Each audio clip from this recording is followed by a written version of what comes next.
সুপ্রভাত, সুপ্রভাত, সুপ্রভাত। সবাই নিশ্চয়ই ভালো আছেন। অধীর আগ্রহে আপনারা নিশ্চয়ই অপেক্ষা করছেন অমৃত ঝলক শোনার জন্য।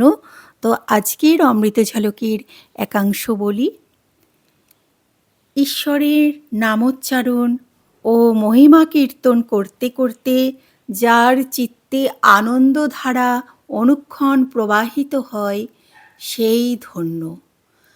তাকে সর্বদা স্মরণ করো এবং তোমাদের জীবনকে সার্থক করো, নয়তো এই মানব জন্ম বৃথা।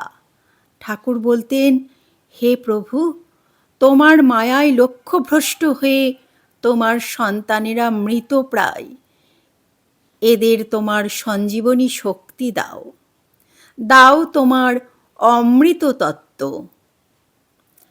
সাধুদের বলি, তোমরা গৃহ ও গৃহের সকল স্বাচ্ছন্দ্য সুখ ত্যাগ করেছ।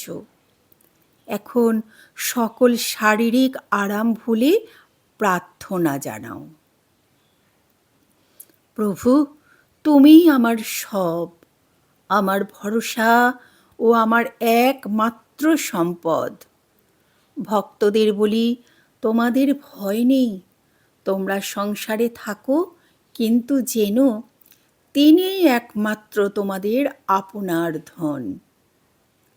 তাঁর স্মরণ মনন করো, তাঁর শরণাগত হও, তাঁর শরণাগত হও, তাঁর শরণাগত হও।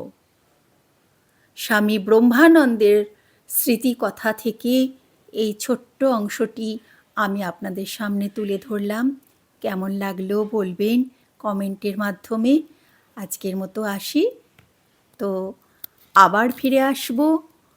ততক্ষণ আপনারা খুব ভালো থাকবেন, সুস্থ থাকবেন।